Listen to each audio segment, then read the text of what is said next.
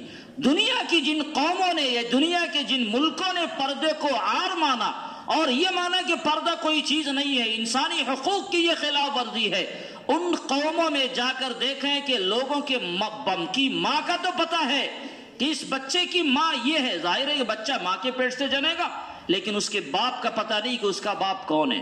اس عورت سے، اس خاتون سے دسیوں لوگوں نے منہ کالا کیا. اب یہ بچہ کس کا ہے یہ کون بتائے گا؟ آپ کہیں گے مشینیں بتاتی ہے، یہ سب ڈھکوسلے کی بات ہے. ایک عورت کی عصمت کو آپ نے ایسا داغدار کیا کہ وہ کھلونا ہو گئی. آج اس کے بستر کو رنگین کر رہی ہے، کل اس کے ساتھ رنگ رلیاں منا رہی ہے، پرسوں اس کے ساتھ وہ کام کر رہی ہے.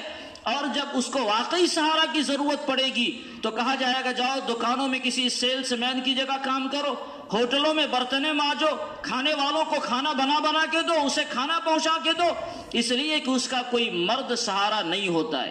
یہ مغربی تہذیب نے یہ تہذیب دی دنیا والوں کو، ورنہ اس مغربی تہذیب کے آنے سے پہلے یہ پردہ جہاں شریعت محمدی کا حکم تھا، ساری شریعتوں کے اندر تمام شریعت کے ماننے والے یہ بتاتے ہیں کہ ان کی شریعت میں، ان کے مذہب میں پردے کا رواج ہے، پردے کے احکامات ہیں، پردے کے مسائل وہاں موجود ہیں، اور ان کے اثرات ان کے ماننے والوں کی زندگیوں پر بھی ہیں. ہندو مذہب جو ہمارے ملک کی بڑی آبادی ہے اور بڑی اکثریت ہے، ان کے یہاں بھی ان کے مذہبی تعلیمات کے اندر پردہ ہے.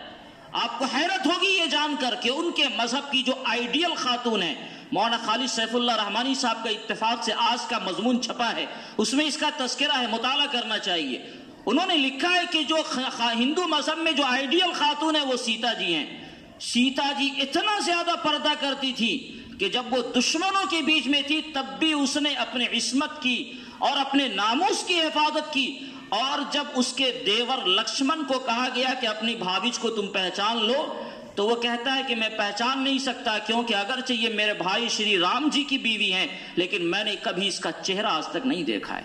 ہمیشہ میں نے اس کے پاؤں کے زیوروں سے یا پاؤں کی آہٹ سے اسے پہچانا. یعنی بھائی کی بیوی، اور اتنا زیادہ پردہ اس ہندو سماج کے اندر ہے کہ وہ بندہ اپنے بھاوج کا کبھی چہرہ نہیں دیکھ سکا، اس لیے وہ پہچان نہیں سکتا تھا.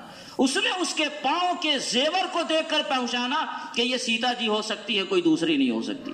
اتنا زیادہ پردے کا رواج. اور آج بھی زمانہ اتنا خراب ہو گیا ہے، اس کے باوجود بھی آج آپ کو ہندو برادریوں میں جو اعلیٰ سماج کے لوگ ہیں، ان سماج کی عورتوں کو آپ دیکھیں گے تو وہ گھونگھٹ تانتی ہے.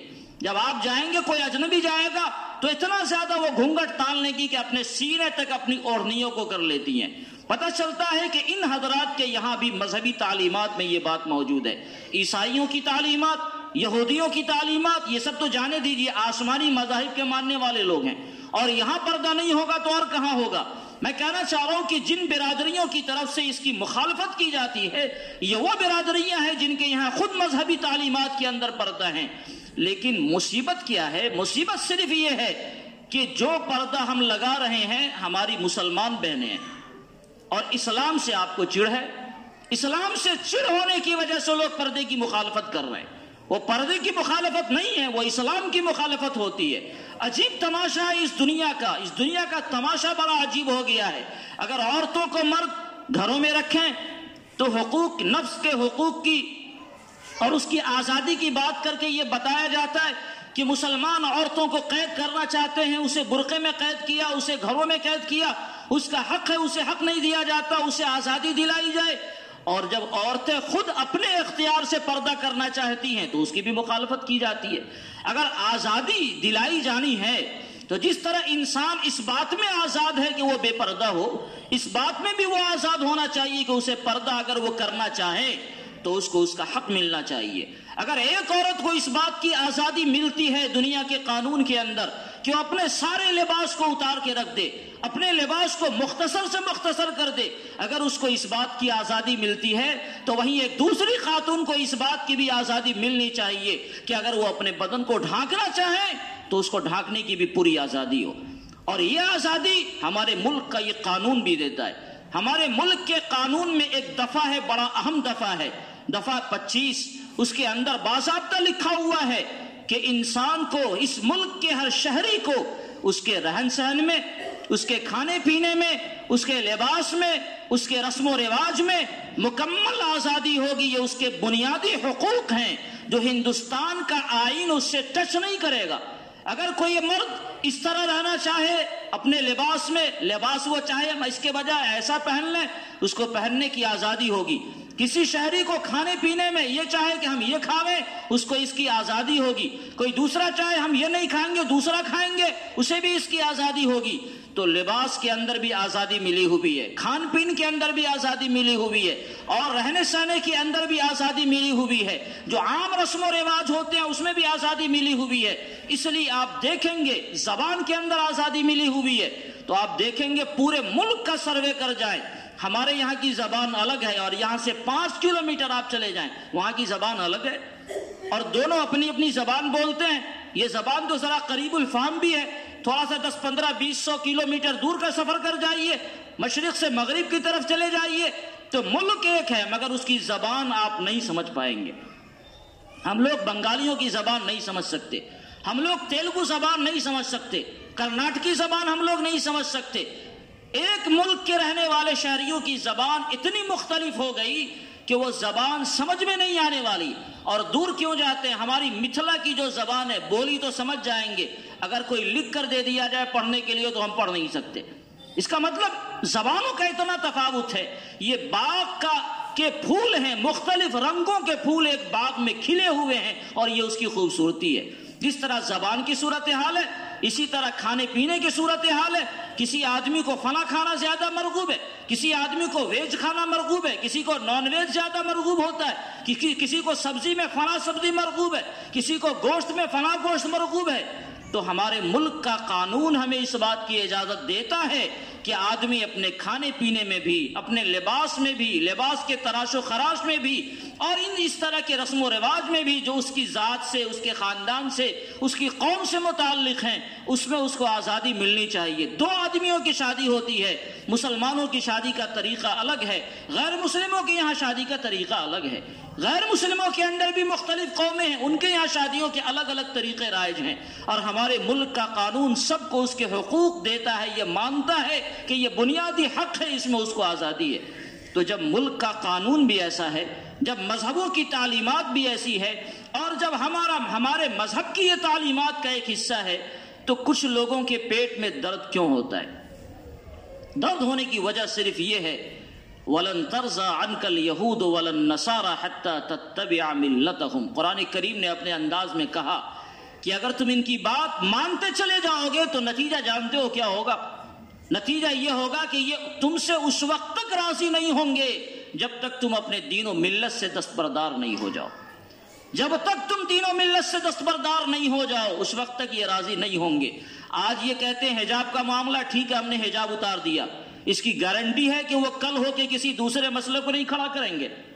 کوئی گارنٹی نہیں۔ کل مسئلہ آئے گا اذان کا، اس کے بعد مسئلہ آئے گا نماز کا، پھر مسئلہ آئے گا قربانی کا، پھر مسئلہ آئے گا زکوٰۃ کا، پھر مسئلہ آئے گا حج کا، اور یہ مسائل آتے رہتے ہیں۔ تو اس کا مطلب اس کا اسٹاپ کہیں نہیں ہے، ہاں ایک ہی اسٹاپ ہے کہ آپ بھی ان کی ساری بولیاں بولنا شروع کر دیں، ان کے سارے کام کرنا شروع کر دیں، تو وہ آپ سے راضی ہو جائیں گے۔ اور ایک مسلمان سے یہ نہیں ہو سکتا ہے، اپنی جان کا وہ سودا دے سکتا ہے، انشاءاللہ اپنے ایمان کا، اپنے دین کا سودا وہ نہیں دے سکتا ہے۔ ہمیں اپنی جان سے زیادہ ہمارا مذہب عزیز ہے، اپنی جان سے زیادہ ہمارا مذہب ہمیں عزیز ہے۔ یہ وہ نقطہ ہے جسے ہر حال میں یاد رکھنا چاہیے۔ اور جس طرح ہماری ایک بہن نے حوصلہ دکھا کر ظالموں اور بھیڑیوں کی بھیڑ کے اندر باضابطہ جا کر یہ حوصلہ دکھلایا کہ تمہارے بھونکنے اور چلانے سے کچھ ہونے والا نہیں ہے، اس حجاب سے ہم دستبردار ہونے والے نہیں ہیں، یہ حوصلہ ہندوستان کے ایک ایک مسلمان کو، ایک ایک مرد کو اور ایک ایک عورت کو دکھلانا چاہیے۔ جب اس بھیڑ کو یہ آزادی حاصل ہے کہ وہ اپنے مذہبی نعرے لگا سکتا ہے اور ایک عورت کے خلاف اس طرح بھیڑیوں کی طرح بھوک سکتا ہے، تو ایک خاتون، مسلمان خاتون ہے جس نے مسلمان کے گھر میں پلا بڑھا کیا ہے، اس کو اللہ اکبر کے نعرہ لگانے کی آزادی آپ نہیں دیں گے؟ یہ کون سا انصاف ہوتا ہے؟ یہ کہاں کا انصاف ہے؟ ایک طرف پوری بھیڑ مختلف نعرے لگا رہی ہے اور اپنے مذہبی سلوگن بول رہی ہے، تو اس کو اس کی آزادی ہے، اور ایک بیچاری خاتون جب ڈر رہی ہے دشمنوں سے تو اپنے رب کو پکارتی ہے کہ جو ساری طاقتوں کا مالک ہے، جو سب سے زیادہ طاقتور ہے، جو سب سے بڑا ہے، یا اللہ یہ بھیڑ کوئی مسئلہ نہیں ہمارے لیے، کیونکہ آپ کی طاقت سب سے زیادہ بڑی ہے۔ ایسے موقع سے اگر کوئی خاتون اپنے رب کا نام لیتی ہے تو دنیا یہ کہتی ہے کہ او دیکھو مسلکی منافرت ہے، یہ منافرت کے نعرے ہیں، یہ نفرت کے نعرے ہیں، یہ بھید بھاؤ کے نعرے ہیں، یعنی ہم بھی وہ نعرہ لگا لیں جو نعرہ آپ لگا رہے تو بڑا اچھا، اور ہم نے اس نعرے کو نہیں لگایا، ہم نے وہ لگایا جو ہمیں بچپنوں سے سکھلایا گیا تو یہ بڑا خراب ہو گیا۔ یہ چیز دنیا والوں کو بھی سمجھنے کی ضرورت ہے اور ایک مسلمان کو بھی سمجھنے کی ضرورت ہے۔ ایک مسلمان کو مسلمان ہونے کی حیثیت سے اس کی جان سے زیادہ عزیز اس کا دین ہونا چاہیے، اس کے سامنے اللہ رسول کا حکم سب سے زیادہ عزیز ہونا چاہیے۔ اللہ رسول کا حکم ہے، پھر ہمیں کسی اور کی طرف جھانکنے اور تاکنے کی ضرورت نہیں۔ ہاں، اگر ہماری وجہ سے، ہمیں دین پر عمل کرنے کی وجہ سے آپ کو کوئی نقصان ہو رہا ہے تو آپ بتائیں کس کا کیا نقصان ہے؟ اگر ہم نماز پڑھتے ہیں تو دوسرے کسی بھائی کا کوئی نقصان، اگر ہمارے مسجدوں کی میناروں سے اللہ اکبر کی صدائیں بلند ہوتی ہیں کسی کا کوئی نقصان، اگر ہم اسلامی لباس میں رہتے ہیں کسی کا کوئی نقصان ہے؟ اگر واقعی آپ کا کوئی نقصان ہے تو آپ بتائیں، شریعت کی روشنی میں اسے حل کرنے کی ہم کوشش کریں گے، اور شریعت کے دائرے سے اس کے باوجود بھی باہر نہیں ہوں گے۔ اور ہماری شریعت، ہمیں پورا یقین ہے رسول اللہ صلی اللہ علیہ وسلم کی زندگی اسوہ کامل ہے، تو اس میں بھی اللہ کے رسول صلی اللہ علیہ وسلم کی کوئی رہنمائی ملے گی۔ اور میں دعوے کے ساتھ کہہ سکتا ہوں کہ جو آدمی شریعت کے حکم پر عمل کرتا ہے وہ کسی کے لیے نقصان دہ نہیں ہوتا ہے۔ شریعت کے حکم پر عمل کرنے کا مطلب دنیا کے لیے امن کا پیغام دینا ہے۔ جس رسول کی تعلیمات میں بنیادی تعلیم یہ ہو، المؤمن من امنہ الناس، کے مسلمان وہ ہے جس سے انسانیت محفوظ رہے، جس رسول کی تعلیم میں بنیادی تعلیم یہ ہو، المسلم من سلم المسلمون من لسانہ و یدہ، کہ مسلمان وہ ہے جس کے ہاتھ سے اور اس کی زبان سے سارے مسلمان اور ساری انسانیت محفوظ رہے۔ جہاں یہاں تک کا تحفظ دیا گیا کہ ایک مکھی اور مچھر کو بھی مارنا ہے تو آپ کیوں مار رہے ہیں؟ ایک بے زبان پرندے کو مارنا ہے تو وہاں آپ کی گرفت ہو رہی ہے، ایک کھانے والے جانور کو ذبح کرنا ہے وہاں آپ کو ہدایت دی جا رہی ہے۔ جس رسول کی تعلیمات میں اتنی نزاکتیں ہوں کہ آپ سمجھتے ہیں کہ اس رسول کی تعلیمات پر عمل کرنے سے کسی کو نقصان ہوگا یا خود اس کی ذات کو نقصان ہوگا؟ کیا پردہ ہمارے لیے ایجوکیشن میں اور تعلیم میں حارج بن رہا تھا، اس لیے آپ نے پردے کے خلاف آواز بلند کر دی اور یہ کہا کہ اسکول اور کالج صرف تعلیم کے لیے ہوتے ہیں، یہاں مذہبی منافرت یا مذہبی سلوگن کے لیے نہیں ہوتے، مذہبی چیزوں کو یہاں سے ہٹایا جائے؟ بہت شاندار استقبال ہم کریں گے اب اگر آپ تمام تعلیم گاہوں سے ہر طرح کی مذہبی چیزوں کو آپ ہٹا دیں۔ یہ تماشا نہیں تو اور کیا ہے کہ مسلمان اگر مسجد میں، مسلمان اگر اسکول میں نماز پڑھے تو آپ کہیں گے مذہبی تعلیمات کو ہٹاویں، اور اسی اسکول کے کنارے میں مندر بنا ہوا ہوتا ہے، اس کو آپ کیوں نہیں ہٹاتے؟ وہ بھی تو ایک مذہب کی نشانی ہے۔ جب آپ ترانہ پڑھواتے ہیں تو وہاں مذہبی الفاظ کہلواتے ہیں جس میں سارے بچے ہوتے ہیں، تو ایسے مذہبی ترانوں پر آپ بینڈ کیوں نہیں لگاتے؟ اس کا مطلب یہ ہے کہ یہ سب ایک ڈھکوسلا ہے اور سب صرف اور صرف مسلمانوں پر حملے کرنے کی، مسلمانوں کو کمزور کرنے کی سازش ہے، اور مسلمان وہ طاقت ہے جس کو اللہ رب العزت کا سہارا ہے، لہذا دنیا کی طاقت ہے اسے کمزور نہیں کر سکتی ہے۔ اور یہ ہم سب کو بھی سمجھنا چاہیے کہ ہم لوگ کمزور نہیں ہیں، ہم کمزور نہیں بنائے گئے۔ میں نے اس سے پہلے، بہت پہلے کہا تھا، ایمان والا طاقتور اگر ہو تو وہ بہتر ہوتا ہے ضعیف ایمان والے کے مقابلے میں۔ خدا نہ خواستہ، اللہ نہ کرے، ملک میں نفرت کی یہ وبا پھیلے اور دوسری جگہوں پر متعدی ہو، اللہ تعالیٰ اس ملک کو نفرتوں سے پاک کر دے، لیکن خدا نہ خواستہ کسی کے ساتھ ایسا حادثہ پیش آتا ہے تو اسے بھی بہادری کا ثبوت دینا چاہیے۔ ہمارے ملک کا قانون کہتا ہے، ہمارے ملک کا یہ قانون کہتا ہے کہ آدمی بزدل ہو کر نہ مارا جائے، وہ بہادر ہو کر موت مرے، یہ بہادری کی علامت ہے۔ اور ایک اور چیز جو بڑی ذمہ داری کے ساتھ میں کہنا چاہتا ہوں وہ یہ ہے کہ آخر ہمارا نظام ہی ایسا کیوں ہے کہ اس طرح مخلوط محافل میں جانے کی نوبت آتی ہے اور اس طرح کے حالات سے ہمیں نبرد آزما ہونے کی نوبت آتی ہے؟ کہ اللہ تعالیٰ نے مسلمانوں میں تعلیم گاہوں کے کھولنے کا حوصلہ اور اس کی طاقت نہیں بخشی؟ کیا ہمارے پاس اس کا انتظام نہیں ہونا چاہیے کہ ہمارے بیٹوں کے لیے اور ہماری بیٹیوں کے لیے اسلامی معاشرے میں اور اسلامی ماحول میں رہ کر انہیں تعلیموں کی مکمل آزادی ملے؟ ہمیں بھی ڈاکٹر کی ضرورت ہے، ایک مسلمان ڈاکٹر کی، ہمیں بھی ایک مسلمان انجینئر کی ضرورت ہے، ہمیں بھی کسی مسلمان سائنسداں کی ضرورت ہے۔ اے لوگوں، اس کے بارے میں کون سوچے گا؟ ہم اگر نہیں سوچیں گے تو کون سوچے گا؟ جہاں اسلام کے ساتھ جینے کا ہماری ذمہ داری اور یہ ہمارا حق ہے، وہی عصری تقاضے کو پورا کرنے کی بھی ذمہ داری ہمارے کندھوں پر آتی ہے۔ اور اگر خدا نخواستہ اس ذمہ داری سے ہم نے آنکھیں بند کی تو کل کی نسلیں ہمیں طعنہ دیں گی، ہم قبر میں ہوں گے اور ان کی صلواتیں ہمارے قبروں پر سنائی دی جائیں گی۔ اس ذمہ داری کو کون محسوس کرے گا؟ کیا ہمارے پاس ایسے افراد نہیں جو اسکول اور کالج کھول سکے؟ ہمارے پاس ایسے افراد نہیں ہیں جو اسلامی ماحول میں بچوں کی تعلیم کا انتظام کر سکیں؟ نہ نومن تیل ہوگا، نہ رادھا ناچے گی، نہ دوسرے کی جگہ میں جائیں گے، نہ اس طرح کے خرافات پیدا ہوں گے۔ اس سے پہلے کہ امیر شریعت حضرت مولانا سید نظام الدین صاحب رحمۃ اللہ علیہ امارت شرعیہ کے اس مجلس میں موجود تھا۔ اس زمانے میں سلائی ابھیان جو چلا تھا، سلائی سینٹر قائم کیا گیا تھا، اپنے یہاں بھی 2 سینٹر قائم ہوا تھا ہنر پروگرام کے تحت، اور اس میں سلائی مشینیں آئی تھیں۔ ہنر کا پروگرام کا جو افتتاح ہوا تھا اس میں جو ڈرامہ پیش کیا گیا اسٹیج پر وہ بڑا عجیب قسم کا ڈرامہ تھا اور اسلام کی مزاج سے وہ میل نہیں کھاتا تھا۔ عام طور سے امیر شریعت کے بارے میں یہ بات کہی جاتی تھی کہ ان کے پاس زبان نہیں ہے، بہت بوڑھے ہو گئے تھے، بولنے کے لیے الفاظ جو نکلتے ہیں تو لوگوں کی سمجھ میں بات نہیں آتی ہے، الفاظ میں سلاست موجود نہیں ہے، اور ساری صلاحیتیں رہی ہوں گی جس کی بنیاد پر امیر شریعت بنائے گئے۔ حضرت مولانا منت اللہ رحمانی رحمۃ اللہ علیہ کے پروردہ تھے، بڑی بات تھی، لیکن زبان میں بولنے کا عمل کا ظاہر ہے کہ ہر آدمی کو ہو جائے کوئی ضروری نہیں ہوتا ہے، تو یہ بات نہیں تھی۔ لیکن اس مجلس میں موجود تھا، عمارت کے سارے ذمہ داران موجود تھے، انہوں نے درد دل کے ساتھ ایک بات کہی جو سنائی تو کم دے رہی تھی، سمجھے کم جا رہے تھے، مگر دلوں پر وہ اپیل کر رہی تھی، اور میں نے دیکھا کہ عمارت کے سارے ذمہ داران رو رہے ہیں، ان کے آنکھوں سے آنسو بہ رہے ہیں۔ انہوں نے کہا کہ آپ ہنر پروگرام لے کر اپنے یہاں سلائی سینٹروں کو قائم کرنا چاہتے ہیں، 10 20 50 مشین آپ نے لے لیا، اور اس کے لیے اپنی عورتوں کو، اپنی بیٹیوں کو آپ نے وہ ماحول دیا جو ماحول اسلام کے ماحول سے میل نہیں کھاتا۔ کیا مسلمان مرد اور مسلمان قومیں بانجھ ہو گئے ہیں؟ ان کی مائیں بانجھ ہو چکی جن کے پاس اتنا بھی انتظام کرنے کو نہیں ہے کہ اس کے لیے بھی وہ دوسروں سے باضابطہ مدد لینے کے درپے ہو گئے؟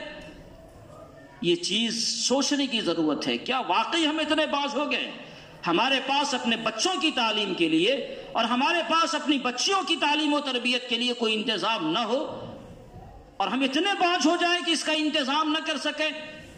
یہ چیز ہمیں سوچنے کی ضرورت ہے، اور خدا نخواستہ اگر ہم نے نہیں سوچا تو کل کا مستقبل ہمیں معاف نہیں کرے گا، کل کا مستقبل ہمیں معاف نہیں کرے گا۔ یہ حالات ہندوستان کے صرف ایک علاقے کے ساتھ خاص نہیں ہے، جس طرح کی پلاننگ کی جا رہی ہے باضابطہ، پورے ہندوستان کے اندر وقفے وقفے سے مستقل پلاننگ ہے، اور یہ حالات ہر جگہ آنے والے ہیں۔ ان حالات کو آنے سے پہلے اس کا مضبوط بند باندھ دینا تاکہ خدا نخواستہ ایسے حالات نہ آ سکیں، اور اگر آ جائیں تو اس کا مقابلہ کرنے کی صلاحیتیں مسلمانوں کے اندر ہو، اس کی کوشش کرنا، اس کی فکر کرنا ہر مسلمانوں کی ذمہ داری ہے، سماج کے ہر طبقے کی ذمہ داری ہے، سماج کے سارے ذمہ داروں کی ذمہ داری ہے۔ اور اگر خدا نخواستہ اس سلسلے میں ہم نے کوئی قدم آگے نہیں بڑھایا تو کل اللہ کے یہاں بھی پوچھ ہوگا، اور ہمارے جانے کے بعد ہماری نسلیں بھی ہمیں صلوات سنائیں گی۔ اس دن کے آنے سے پہلے پہلے اللہ تعالی ہم سب کی حفاظت فرمائے اور ایسے مواقع نہ پیدا فرماوے۔ خدا کرے یہ بات ہمارے دلوں میں اترے، ہم اس کو سمجھنے والے ہوں اور اس پر عمل کرنے والے ہوں۔ آمین وآخر دعوانا ان الحمد للہ رب العالمین۔